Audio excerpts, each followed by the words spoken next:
This is the United Podcast Network. Welcome to Spouses Talking Houses with husband and wife real estate team Jennifer and Brian Frost. Everything you want to know about buying, selling, investing, and owning property. So let's get real about real estate. Welcome back to Spouses Talking Houses. He's Brian. She's Jennifer. And this is Matt. Our guest is Matt DePippo. Hi, I'm Matt. With RMS Mortgage. Thanks for joining us today. Thank you for having me again. Very exciting. Thanks, Matt. We're going to talk about going from mortgage application to mortgage approval, what happens, what to expect when you're expecting a mortgage decision. And before we get to that, I just wanted to talk a little bit about the realtor and the loan originator lifestyle, what we've been up to. You just had a staycation, Matt, right? I did, yeah. Yep, couple of day trips planned. It was nice. We went to the beach, went to Agunquit. We went up to Colebrook, New Hampshire for one of the days, and then State Park. So we got a lot of road time. I've never been up as far as Colebrook. It's very popular, though. Surprisingly, it is. You might. It's just because it's Canada, as far as I'm concerned. Yeah, isn't that usually in the winter when there's snowmobiling? So we drove to the Canadian border and turned around. Oh, okay. Because you can do, say, there's. Did you just wave to them? That's pretty much it. Yeah, because you can't get through. Because I'm pretty sure they're still closed. They weren't going to let you through, right? No. Right. We didn't have our passport, but even it would have been fun to keep driving. But my dad has a house up there, and had it since I was in my teens. And I remember telling people, be like, "Oh, yeah, it's Colebrook, New Hampshire." Like, "Oh, we vacation there." I'm like, no, everybody goes there. What are you doing up there? Like, but Pittsburgh is near there, and it's a big snowmobile ATV. It is, sure. So, yeah. There's a lot up there. And that might also be part of the Appalachian Trail. I think it might be one of the end points of the Appalachian I'm going to say Trail. no. You're going to say no. Yeah. I'm spreading misinformation. I'll agree with it for now. No problem. But yeah, it was particularly stressful because I usually always bring my laptop with me, and obviously they're battery powered, and I didn't have my charger. So you're 3.5 hours away. Everything closes around 6 p.m. in Colebrook, and the nearest Walmart or Best Buy is like an hour away. So I was like, I've got to do something for somebody, and I don't. Yeah. And I was like, what do I do? Because I know I can text you or call you when I'm writing an offer and be like, hey, I need an updated pre-qual letter, and it's after dinner and maybe you've had a cocktail, I don't know, but you still always get it Add to me. Add a zero or something like that. Yeah, good thing you didn't message me on Friday night, because it would have been tough. I would have, but the stressful thing is I have it on my phone, but I can't do anything. I know that there's a need for something, but so that was an isolated incident. Figured it out. It all worked out. Well, you can always call one of your coworkers and, Yeah. So there's always a way. There's always a way. Stressful. Yeah. We canceled all of our summer vacations, and I would have liked to have taken some day trips, but we're running out of time. I'm giving Brian a dirty look right now. Oh, it's my fault. You're used to this, right? Planning them. Yeah. It's all right. Well, there's always next year. It is. It is what it is. But we've saved some money, right? We have. We certainly saved a lot of money on restaurants because we've been eating at home. I haven't done the math, but I doubt it on my end. I don't want to do the math. Yeah. And we are going to go out on Winnipesaukee this next coming weekend with Brian's sister and her husband. So that'll be a nice day. So that'll kind of cap off the summer maybe. And we have tickets to Tupelo too to see a show. So. Who's playing? We're going to go to one of the drive-in shows, the Adam Ezra Band. They're out of the Boston area. Very cool. Yeah. I like how the creativity of, the find a way, make it work type thing. I know. Walmart's going to do drive-in movies. Are they? That's what I heard. I mean, again, fact check me if you will. But I love that. Well, the Kowloon and Saugus is doing. Oh, they're doing that already, right? Yeah, all summer now. Once it hit, they were like, "How are we going to make some money?" What a great idea! Yeah, what a great idea. So we haven't been to the Kowloon since we were dating. So that's a long time ago. They're also having outdoor shows at a place out near Keene, at one of the parks. Okay. Full outdoor shows. So. I think that's great. Yeah. So I actually saw the very first Star Wars movie, which was called Star Wars at the time. As a new release at the drive-in down the Cape, which was mind-blowing on that big screen. Yeah. I'll admit this on the podcast, but I've never seen a Star Wars movie. Oh, okay. Well, all right, get out. Yeah. Figured if we wanted to wrap it up now, we got to, I just get it out there. I don't want to hold anything. The original 3 I've seen multiple times. I've tried a couple of the newer ones, and I just can't. But they're out of order. That's what I've been told. So they're like, it's like the first one in the middle. Prequels, yeah. But if we could watch the movie Memento, or what's the other one with Leonardo DiCaprio where they're Inception. Yeah. Never seen it. Oh, really? All right. Okay. So we got to rent you a few movies. We're talking about mortgages. Okay. Here. Yeah, So we're right. here to talk about mortgages. So Matt has no time apparently to watch movies because Right, he's always on the pre-approvals. phone. And we have somebody we're going to ask you to call after 8:00 tonight, as a matter of fact. Done. When he's done with work. That's what I'm here for. That's what I do. Okay. So,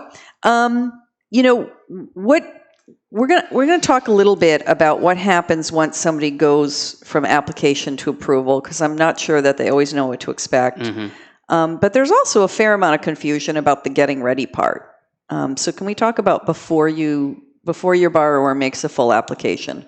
What's the beginning steps? Yeah. So, I mean, first off, it's never too soon to fill out an application. It takes like 15 minutes. It's free. There's no cost. And, then that's out of the way. Then I can go look at your file and kind of see what we're working with, as opposed to the theoretical, hey, if I do this and I do that, I put this much down and will this lower my, just get me the information, because that is going to be the first step. Do most people do that on the app or through the online? Depending on your level of comfortability with technology. Some people will like to do it through the phone. Others prefer to do it on desktop. I would probably prefer to do it on desktop, but the functionality is essentially the same. So there's, it doesn't really make a difference. It's just preference. But it's convenient for realtors to have my version of the application, because then you can just fire it off, via text or via email. Kind of cuts me out in the initial stages. But if you're sitting at home renting right now, or moving out of your parents' house, and how do you start think about what your budget is. What do you want for a payment? That's probably number one, because everything else is essentially going to be backed into. I can tell you you're qualified for $1 million house, but hey, I don't want a $10,000 a month mortgage, right? So even though you're qualified on paper, that is kind of irrelevant, because it doesn't line up with your goal or your payment goal. So start with that. Say, hey, what would I feel comfortable with my payment being? And then from there, now it's how much money do I have saved up, and how much do I need to get saved up? So those are the kind of the two main points I would say people think about. So when I first started in the business, a lot of people were really stretching on their ratios. So how much debt they could carry in relationship to their income. But at that time, average sales price was about $165,000. So coming up with the down payment was not as big a deal. Yeah. Now I'm kind of finding the opposite. People have healthy incomes, but to get a down payment for your average house today, which is like $350, $400, is a lot more money. Yeah. And generally speaking, I'm finding most of them do not buy to their maximum of what they're qualified for. They usually have put that monthly cap on of what they want to spend. Is that what you're seeing? Or did I make that up too? No. I mean, yes and no. There's some people who say, hey, how much am I qualified for? Right. And Let me go spend it. Okay, what's the top? And then they even want to push this. So I'm always hesitant to give them, the top, because they're inevitably, They're going to, can we go 10 grand over? Something's going to happen. Yeah. It's like, well, we found our dream house, and it's okay, and so then everybody's in an instantly more stressful situation. right. So, I mean, I guess it depends on where you are in life. The younger first-time home buyers are looking at, hey, what can I afford a month? And the older generations, hey, we want to be in this price point for houses, right? We want to be in the 250 to 350 or the 550 to 750 range. And as far as the down payment goes, great segue into the low down payment programs, which surprisingly aren't all reserved for first-time home buyers. Right. Right. Yeah. So conventionally, for example, there are some loan programs where you can do 3% down. Whole lot easier to get 3% down versus 20%. So Right. I found that, a common misconception is, well, to go conventional, I have to have 20% down. Right. Not true. Not true. So if you fit into that specific box, then 3% is a great option. If 5% is kind of the standard for the bottom level of down payments for conventionally, then there's FHA, government. Which is what we used to buy our first house, FHA. Yeah. Right. So that's definitely more geared towards low to moderate income first-time home buyers. Minimum down payments 3.5%, and so it's got its specifications that differ from a conventional loan. But with the introduction to the conventional 3% down programs, I'm finding that a lot of people are fitting into the conventional box and are actually better suited for that. Right. So Fannie Mae and Freddie Mac, I don't know when they release those loan programs, but it's definitely something that I take advantage of with my borrowers, and I would recommend. Just opens up a lot more options for buyers. So Yeah. So you're going to talk to the buyer about their potential loan programs, and the other thing that I'm seeing that's changed over the years is you used to try to get everybody on the loan, and now a lot of times, because the interest rate is based on credit, a lot of times you're having one spouse on the loan and the other spouse not on the loan. So therefore you might be pushing those percentages because you're really only using half of the income. Or whatever however it works out in that particular family. Yeah. So that's another great common misconception, or a question that people will have for me is, hey, my wife has a 800 FICO score. I've got a 600 FICO score. If we throw her on there, we can use no. So they don't average out. Yeah. They don't average out. We use the lower of the FICO scores between all applicants. Yeah. And so in that case, but this is a great example of how that, that's my worry, right? So that's why I try to simplify the process for people. I can sit here and just ramble on about mortgage jargon. Nobody's going to retain it. It's Please don't. How long do we have here? Cause, I do have some coffee, but so at a certain point, I kind of stopped, right? Because in your career or learning anything, you get to the point where you're proficient. You're like, okay, I get it now. Right now, I can start kind of having my own thoughts and working with things, as opposed to just I'm trying to learn. Let me look it up and figure it out. Yeah. So once I got to that point, I said, okay, and then I found myself talking to people and them just like sitting there like what? Yeah, what are you talking about? We're 23. We've got one bank account. I have no idea what is mortgage insurance. We didn't understand a word that came out of your mouth. Yeah, and so lesson learned, right? So I'm like, okay, so that's not going to work, because now you're just going to leave people feeling uncomfortable and confused. And so I was like, what would, if I wanted to buy a house? Because I got into this career without having purchased a home. So I had to learn, what is a mortgage, right? So I was learning from bottom up. And so if I was on the other end of that table, how would I want it explained to me? What would I want? What are the bullet points that I would need to take away? And that really helped me tailor my sales pitch to potential candidates. And it has to vary depending on where you are. If this is the fourth house you bought, right? Yeah. Not going to give you the same, pitch that I would give somebody. You don't have to go through the ABCs. Yeah. No. Yeah. Right. And so that's why I said it's for people who are looking to buy a house. It's important to have a good team. It's important to have a good realtor. It's important to have a good appraiser. You can't pick your appraiser, but a good home inspector, a good lender, because they're going to do the bulk of the work for you, right? And so when I say just think about how much money do you have saved up, how much money can you save up, what's your timeline look like? Is your lease coming up in 6 months? Is it coming up in a year? Did you just sign a 2-year lease? Is it month to month? Right. And then what can you afford? Right, and so then you come to me and say, "Hey, we've got $10,000 saved up. We want our payment around $1,800 a month."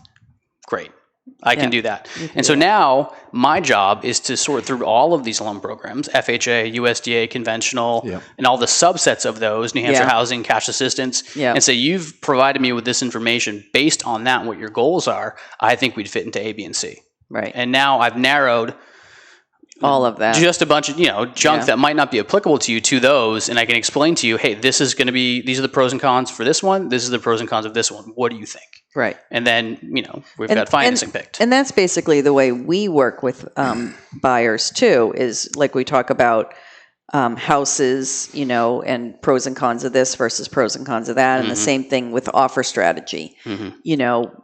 Here's one way that you can approach this seller, and pros and cons. I've given you some options. You tell me what you feel comfortable with. Yeah. Right. Yeah. So, at what point do they go from a pre-qualification to a pre-approval?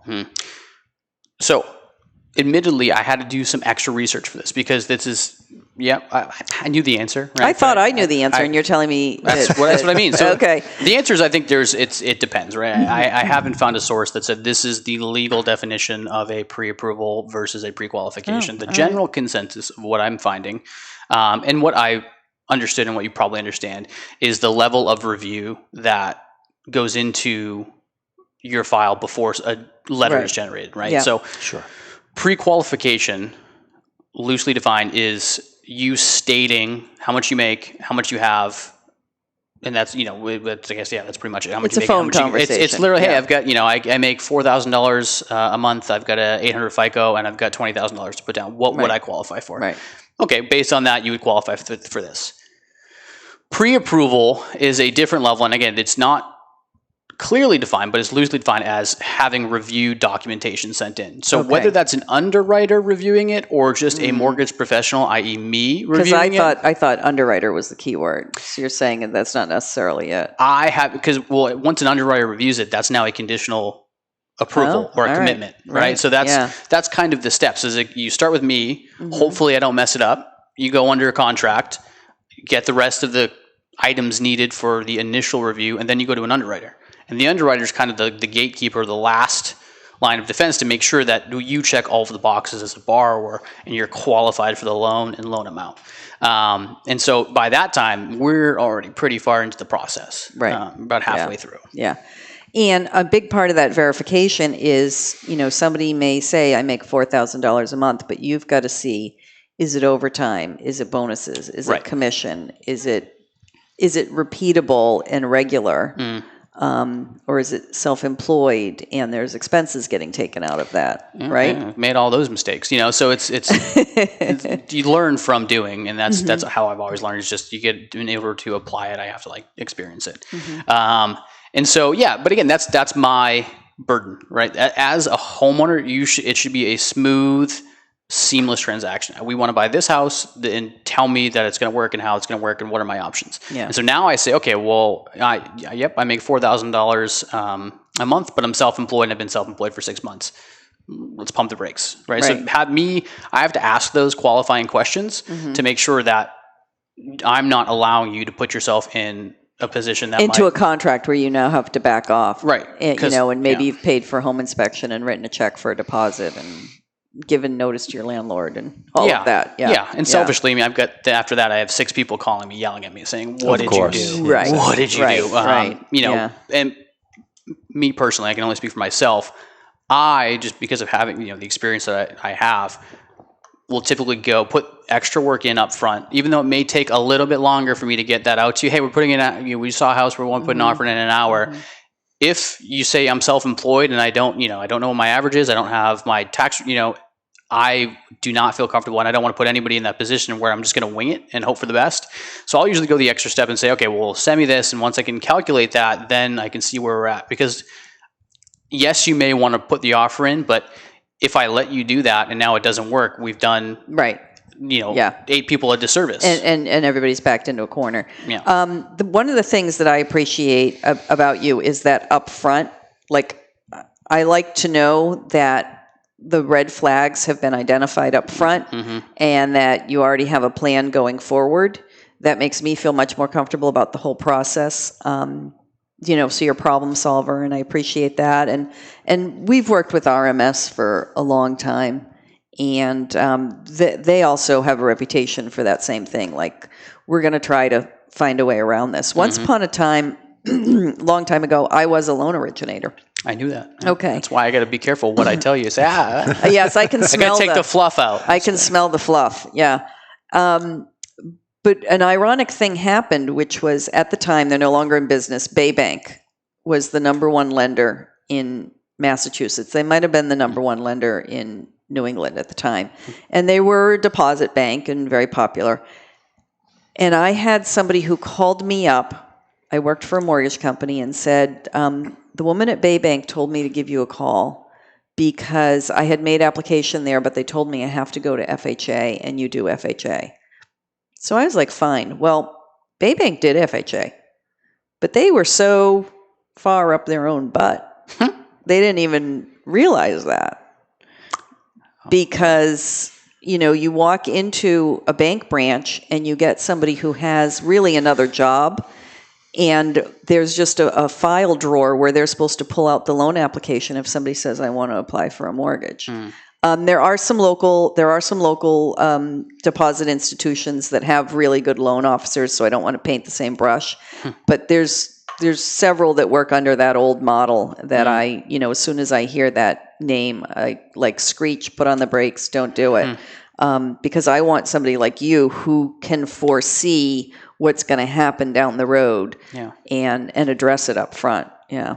Yeah, no, so I've incredibly fortunate to fall into RMS as a company. My first introduction into mortgage lending. Obviously fantastic company, fantastic reputation. So it's, I'm benefited from that. And also it's kind of a hindrance because I don't know how I don't have the Places experience, work, right? How they operate, right? So I just yeah. know my world and how RMS does things. Obviously that's a lot different with if you're a depository, federal depository versus a small brokerage that's, doing, so there's different ways that the business is conducted depending on your size and or more, if you're a mortgage broker versus, Right. But, in that same kind of line of thought, credit unions are great, right? So there are certain, RMS, we can do virtually everything.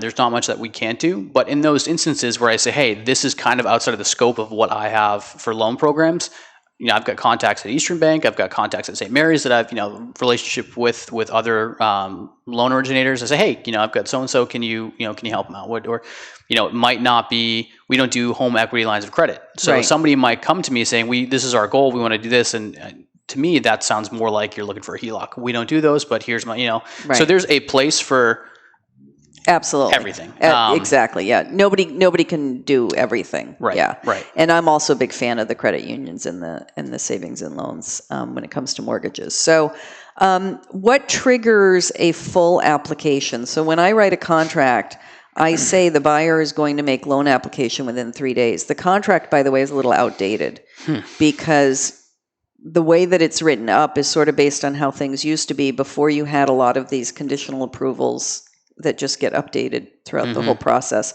But now I'm talking about stuff that most of the people who are listening are like, what? And it's not that important. But what makes a full application? Yeah, so there will forever be two sides to kind of our world. There's the real estate world and the compliance in real estate world, and then there's the lending part of it with our own compliance, and then there's somewhere in the middle where we share compliance. So from your end of things, I'm not 100% sure what the legal definition of making application is, right? But on my end, there you go. So on my end of things, when somebody's made application, have you submitted an application? I look at that as, hey, have you got your financing in place?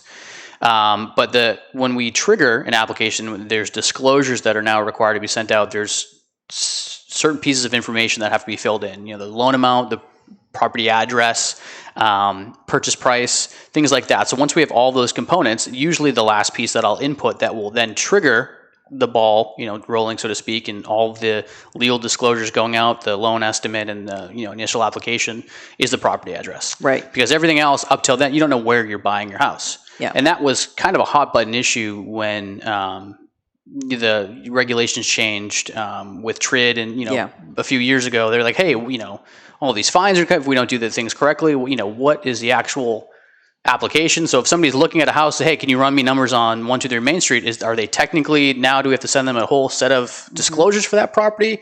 So there was, a period of time where it was stressful, are we doing correctly? But now it's to the point where that is kind of the last piece of information. Clarified. It's been clarified. Yeah, that's the last piece of information that I'll put in. So now you're under contract at 123 Main Street. I'll put that into my file.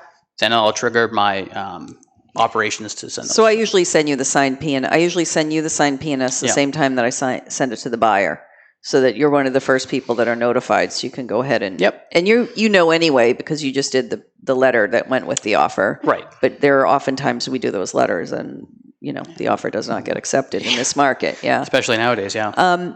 So speaking of TRID, I'm going to digress a little bit, but there are some hefty fines for lenders who are not upfront with disclosing costs, correct? Yeah. And I'm not going to try to get specific, but, there's fines that go over, millions of $1 million plus. Yeah. And it's for a fairly seemingly small oversight. There's tolerances within, APRs and rates and, what we can collect. So that was another thing that was stressful when, as a company, you're trying to figure out how do we make sure that we're prepared and we're doing things correctly. So in the look back, we're not, hey, you guys missed this now retroactively, because that can be debilitating. So prior to TRID, there were issues with incorrect disclosures, particularly as things change and the internet changes a lot of different businesses, and it did affect mortgages as well. And so there were a lot of internet lenders who were who had never set foot in New England, and they were giving people estimated closing costs for closings here, and they did not know what the property taxes were. They did not know how often the tax bills were. They did not know what the tax stamps were. They did not know whether the buyer or the seller paid for the title search. So they were throwing out numbers online that were misleading, and people were getting caught short, and it was too late. And so that's kind of how TRID came about, was because consumers were really having issues. Yeah. Yeah. And so I got into the... And then TRID was, the hammer. Yep. Yeah. Sledgehammer. Exactly, yeah. They weren't subtle. No. And, that a lot of companies weren't able to adapt to that, right? So, for one reason or another. But, I was fortunate where I didn't come into it where, they were changing. You were getting the numbers right before your closing and things were changing. Like, hey, all of a sudden, the day of closing, you need an extra 10 grand. I go, sorry. Yeah. So that hasn't taken place since I've been in the business. It really can't. Thankfully. No. Right. Yeah. But with that being said, I will kind of give an asterisk to that, is that a common complaint and friction point, frustration with even myself and my borrowers and everybody involved in the transaction is that when I run your numbers up front, they're estimates, right? And so there are certain people and character types who need to know what the numbers are. They're going to change as we go through the process. The dates affect them tremendously, whether what time of year you're closing because of the tax bill, and also what time of month because of the prepaid interest. Yeah. Yep. Yeah. And then there's some sneaky ones, like if you're a veteran, you get a tax relief on some of the taxes, right? So if I'm looking at a tax bill for somebody who owns a home and they're a veteran and they have a tax benefit, so they pay less in real estate taxes, and I use that, your borrower's going to owe more. Say, what are you doing? And we thought our payment was this, but now it's $500 higher because I didn't see the correct taxes. So sneaky things like that. I'll overestimate now and give people worst case scenario. Have cushion, right? Because it's a better phone call for me at the end of the day to say, hey, good news, I overestimated, as opposed to, hey, bad news, can you sell your car? But the flip side of that is if people are shopping for rates and closing costs, then you've put some cushion and some padding in there. And that's also, I don't want to say that all internet lenders were inaccurate, because that wasn't really the case. A lot of them especially got very educated. But there was a game that was being played of bait and switch. Sure. Of we want to have a clickbait of, a really great interest rate and really great closing costs, but neither of those numbers were realistic. Yeah. Yeah. And I see that now. And that, that ties into another great point, is that specifically when we're in a refinance boom like we are now, I will do everybody's profile is different, right? So not all rates are made the same. Right. And so somebody says, I saw advertised a 2% interest rate on a billboard on the highway. Why are you at 3%? And then I have to go through and explain. That's one of the good cases where I could explain. And most of the time people are like, that makes sense. My credit's this and that. So those billboards and TV advertisements are advertising the lowest possible rate. Right. Not what you're going to get. That a small percentage of people will qualify for. Right. Yeah. And it makes a really good ad, and it gets, like you said, clickbaity. But for me, and there's some people who I probably haven't, I've sent them numbers and they've just said, okay, nope, not going to go with you. And then I've never got the chance to defend the position. So I try to be proactive. But a lot of times you have to be careful, because you sound like a used car salesman. Like, hey, I'm going to quote you this, but just so you know, these guys are doing something different over here. So it has a trust exercise. Yeah. So, all right. So then once application's been made, the disclosures are sent out, we go into a phase called processing. So can we talk about who the processor is and what they do? Sure. So take a step back, I guess, if you want to look at the people who are going to touch your who's file. on the team, So you start with me.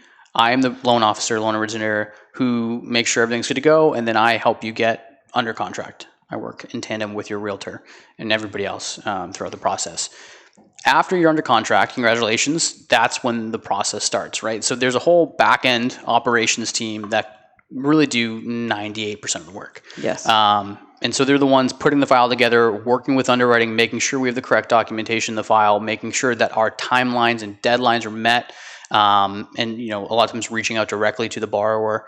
And so that is the next step after me. And then they're the ones who submit it to underwriting. So there's loan officer, processor, underwriter, and then it kind of comes back to processing after the underwriter's reviewed it. Yeah. And so I will get the initial kind of set of documents that I think we'll need for underwriting. I'll send it to my processor, and she'll go through and say, yep, we got everything here. We can submit it to underwriting. Or if I miss something, she'll say, hey, we need another bank statement, or we need another pay stub. And then we have a complete file that we can have reviewed.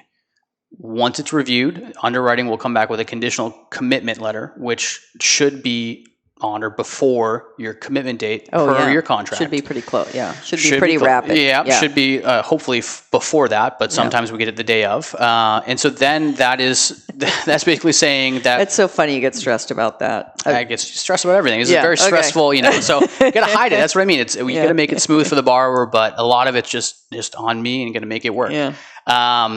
And so once the underwriter comes back with a conditional commitment, that's basically saying that, hey, an underwriter has reviewed your file based on everything you provided, you're approved. Conditionally, upon you getting A, B, or C. And a lot of times it's just signing another piece of paper or getting another bank statement. So it's light lifting at that point.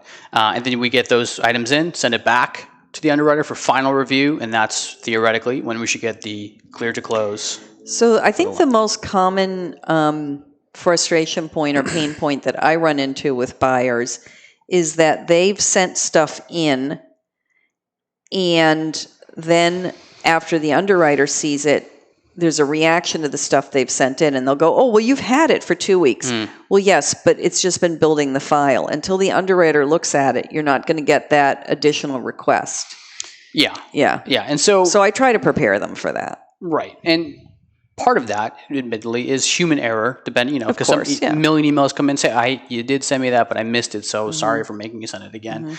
Other times, it's like you said, it's something you provide will trigger another request, right? So, hey, you gave me a bank statement. It's great, perfect, exactly what I asked for, but there's a $10,000 deposit in there. We have to ask where that came from. Mystery money, yes. Right. So we have to ask where that came from. So I would, yes, if I reviewed that, I would have saw it, but a lot of times it's in underwriters, sometimes it's discretionary, other times it's based on the program that we're in. So completely correct. It's almost impossible to foresee everything that we're going to need up front. But we do a really good job a lot of the time. So, and the other times are people misunderstanding or not understanding what we were asking for. Right. Say, hey, we need a bank statement, and they say, I sent you screenshots of my bank. Why is from my phone? Why I sent it in? You did, but that's not. And that goes back to the level of technology. Like some people don't even receive bank statements in the mail. Right. And I mean, and very few people read the entire email, right? Because we got an attention span thing going on. Really? So there's like a whole big. You read the introduction, the congratulations, but the other 80% of it was what we needed. I always read every email, right, Jen? From me, yes, definitely. No. Of course.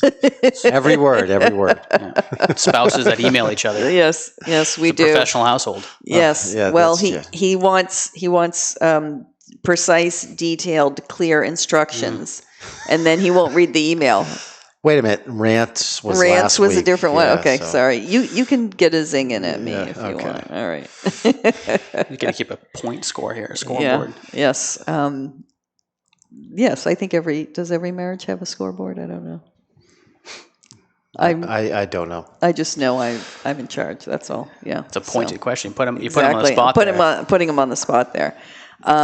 So this sounds like we're at the point in the process where the appraisal would come in. Damn appraiser. Killed the deal. Yeah.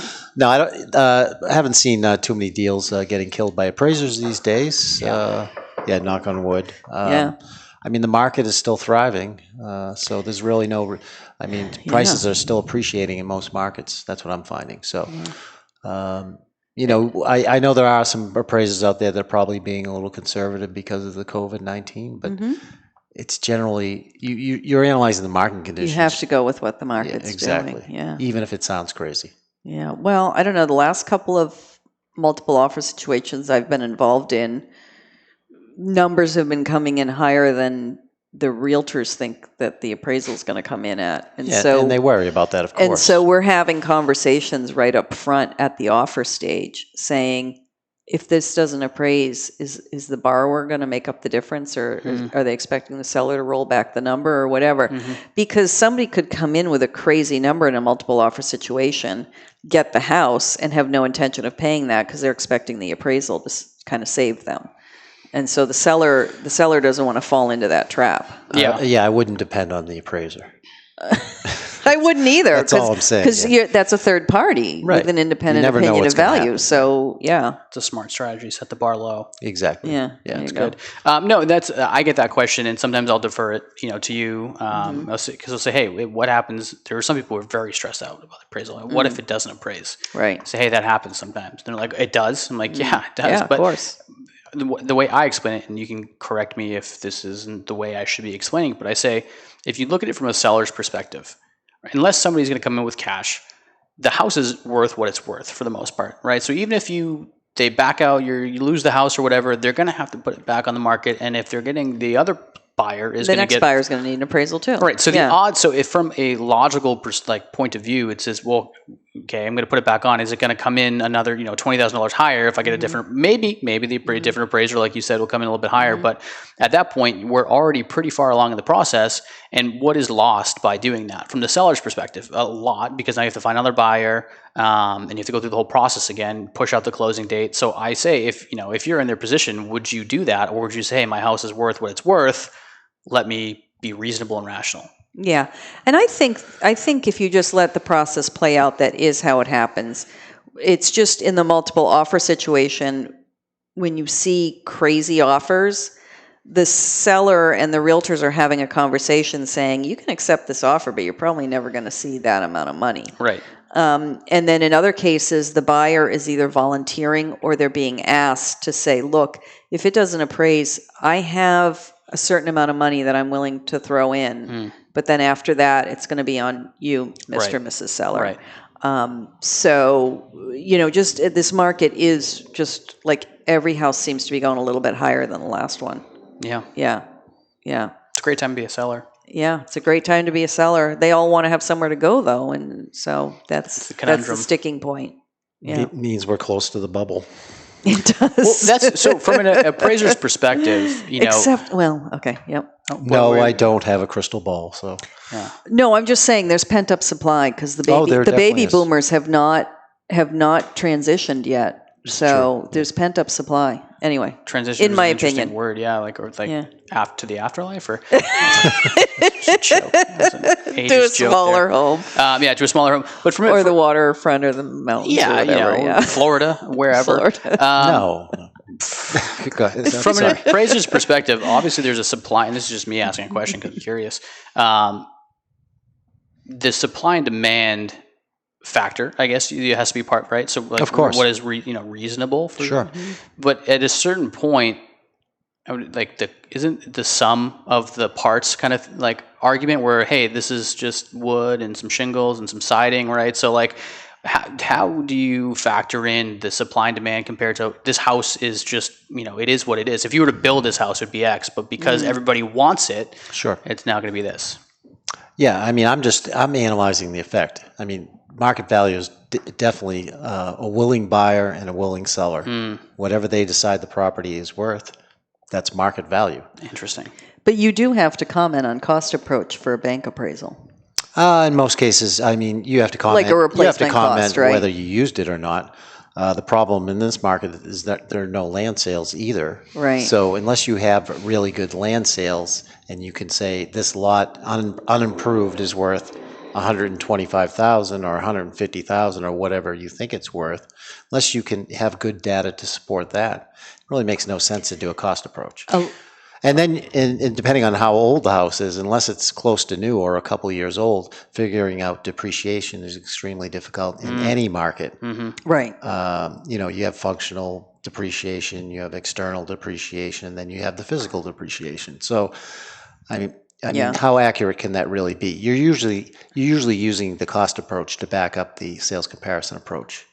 Yeah, but not as a standalone. So if you're having a difficult time determining, because you don't have very good sales comparison comps for the improvements, Then you go to the cost approach just to say, all right, well, let's see, the lot's worth 125. This is what I think it is depreciated. Does that sound reasonable compared to what the property is selling for based on the sales comparison approach? So that combination of the two, you said the cost versus the sales comparison. Sure. So it's what does it cost you to build it versus what is someone going to buy it for? Right. Distilled. What does it cost to build it? And then if it's 30 years old, you depreciate that. You got to depreciate it. You depreciate that down. Right. But if you have two side by side, one's 1,000 square foot and the other's a 5,000 square foot. They're built the same year.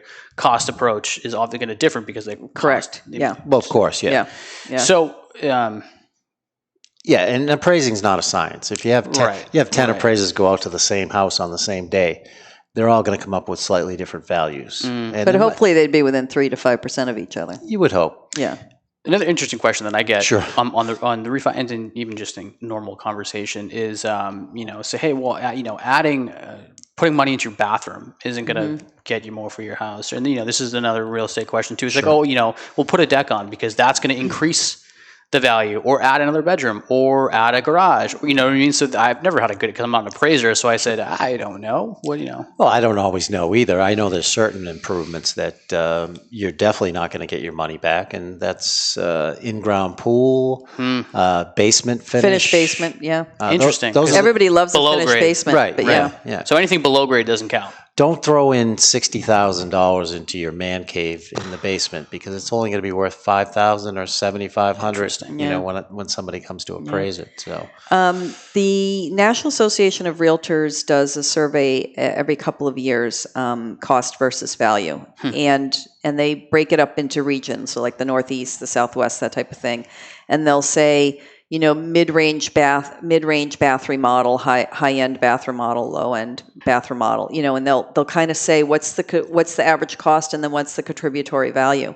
The thing about it that never makes sense to me math-wise, but does make sense to me brain-wise, whatever word you'd want to use, is at some point, you can't just let that bathroom deteriorate.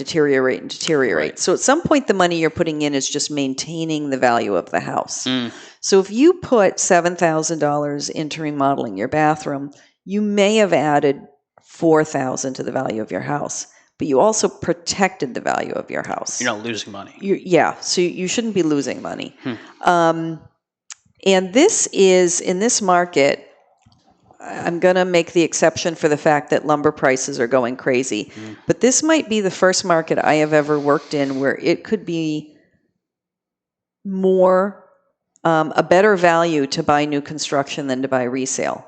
Because most of the new construction is not ready to go. We're looking at a 4 to 6 to 9 month time frame before you can get in. And so people are ignoring that because they don't have that kind of time.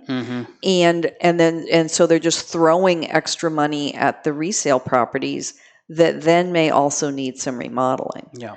Because normally new construction would be a little bit of a premium over a resale. And I think right now the new construction prices look a little bit more reasonable to me. But the inventory doesn't actually exist yet in a lot of cases. Right. Yeah. So you have to be in a specific time frame. Right. That's a great segue into a really fantastic loan program that we have is new construction 5% down. So thank you for teeing me up for that one. Oh, good. I won't get into the details because it can get kind of confusing, but I would say if people have questions, then they should reach out to myself or you. So they could buy land and have a general contractor and do a construction loan? You can actually include the land into the total. That's loan. really good. Yeah. That's really good. So it opens up a lot of, and that's been, there's been a tipping point for some people who've been looking for a specific home, then they haven't found it, and then I bring that up and they say, okay, well, let's entertain that because they're not finding, or they are finding and they're not getting the offers accepted. Right. So what other third parties are involved besides the independent appraiser? Sure. So majority of cases, I think you can agree that the home inspector, unless you're a new construction where you're probably not getting a home inspector. But that's not required as part of the loan, nor do you select them.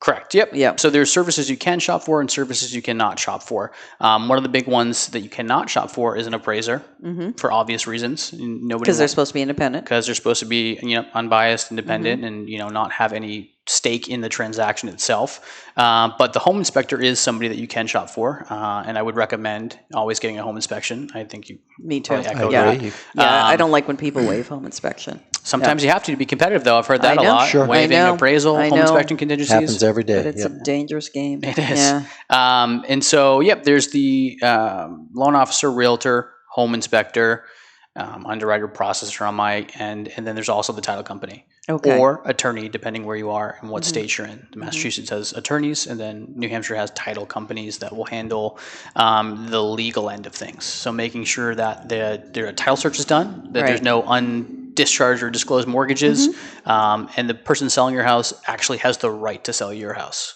And I think in New Hampshire, the title companies handle the settlement, but there is an attorney on staff. So I think each title company has an attorney on staff. I might not be 100% accurate. In my experience, there's always been an attorney. Just because I feel like you would need that layer. I think it's required, but I don't know for sure. So we can move on to the next thing. My favorite words, clear to close. What's a clear to close? Clear to close means we're almost done. Okay. in my world. So clear to close is, it is what it sounds like. It's that your loan has been reviewed the final time by underwriting, and that everything you provided up till that point has been cleared, and you are now okay to go to your closing and sign the paperwork and now make that home yours. And so that is kind of the last step, and what people wait for to hear is, hey, we sent everything in. We're good to go. We're going to close next week or tomorrow. No, it has to be a certain period of time. There's usually a 3-day window. 3-day, yeah. Yep. In most cases, there are some instances where we can send out a certain disclosure, and then that is, now we have bought ourselves some time in terms of that 3-day waiting period.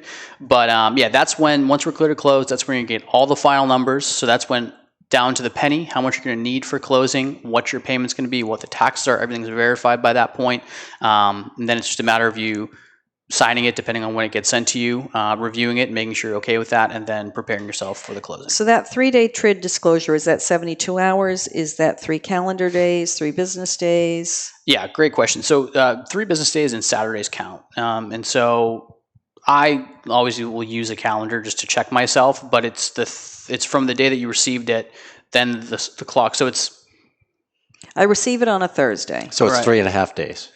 You're going to quote me on this. Don't quote me on this. I'll just tell you that I don't know. Right. I'd have to go to the calendar to do it. But you can look at it, just always overestimate and say it's going to be 3 days. So if you get it on, if you get it on a Monday, Monday, Tuesday, Wednesday, you can close on Thursday. You can close on Thursday. Okay. All right. We'll use that. Yeah, we'll fact use check that. me, if you will. Exactly. And then is there a step in between the clear to close and then the funding? From the borrower's perspective? Well, no, from just the whole the loan process. So there's a back end where my disclosing and closing team will communicate with the title company just to compare notes and make sure everything's good. Your fees are, everything matches up, and then the money, right? Because we're correspondent. RMS sends you. I know you give out money. That's a pretty good job. Yeah. Hundreds of thousands of dollars. Sometimes millions. Sometimes millions. Yeah. So, So on the back end, there's a whole bunch of people working to make sure that everything is still correct. But from the buyer's perspective, 9.999 times out of 10, it goes off flawlessly. The money is received from the title, by the title company from us, and that's why it's important to have a good working relationship. Especially like Monarch. We've worked a lot with Monarch. So even if there is a delay, so the buyer signs, hey, we haven't received the wire yet. RMS is going to get it there. It's just, time. So, and this will be an RMS specific question, but do you sometimes have packages that once they're signed, they need to be scanned in before the funding is given, or do you guys always have the funding lined up? Every now and then I'll have a closing where the buyer and seller have signed, and then the package has to be scanned by the title company back to the mortgage company before the funding is authorized. So that's interesting question. So I don't know if RMS, I don't believe RMS does that. Or maybe it's program specific. Yeah, and so I shouldn't ask you. I'm going to give my best guess as to what is going on, but I'm not going to I can't give you the actual answer because I would imagine every situation is different. But there are certain instances where there's a condition or item that the lender wants to see prior to wiring the funds. Right. And so there's some cases where there'll be paperwork signed at closing. Yep. That would be my guess, where we are waiting for something that is going to be signed at closing to be sent back, verified. Yeah, this paper, this is signed. Or like I have a back-to-back closing, so my seller is getting a HUD on the house they're selling, and then they're bringing that to the next one. Yep. Okay. So most cases, the buyer and or seller is not going to have to worry about that. Right. What happens in post-closing? Yeah, so post a whole bunch of stuff, again, behind the scenes. So, but if from a borrower's perspective, right, if you're looking at it from kind of the simple view, you close, congratulations, closing day.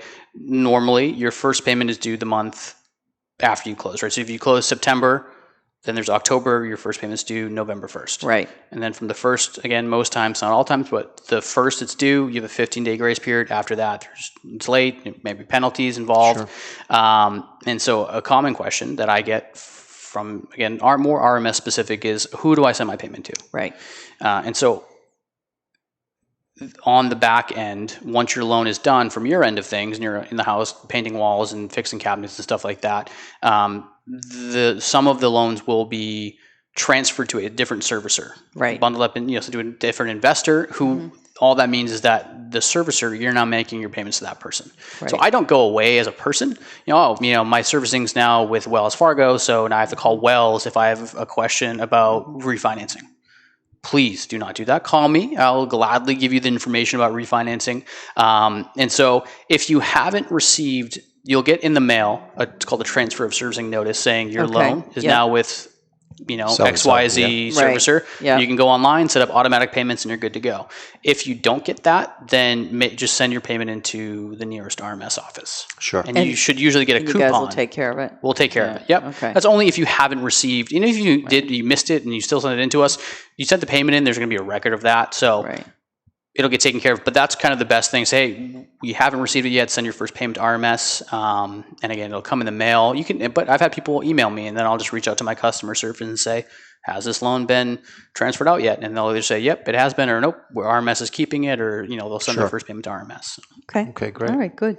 So I think we've talked quite a bit about this, so we probably should wrap up. I really appreciate you talking about this, because I just think the whole process of waiting for the loan approval is a little intimidating for people. The process of having to produce all this information and documentation is definitely irritating for people. Yeah. Even though they're going to walk away with a couple $100,000 in order to buy their house. So it's not, or more, usually a lot more. So it's not actually that big of a burden. But we're just so used to, you walk into a car dealership and they just hand you the keys, a little bit different. A little bit different to get a mortgage. Can't drive away in a house. No. Sometimes you can. So thank you so much. You're welcome. Thank you so much for getting real with us about real estate and talking about the whole process of going from application to mortgage approval. You're welcome. Thank you for having me. Thanks again for joining us for Spouses Talking Houses. Please like, subscribe, and share. And if you have any specific real estate related questions you would like us to address, please get in touch through our Facebook page, or you can go ahead and contact me through Keller Williams, Jennifer Frost, 603-320-5020. Thanks.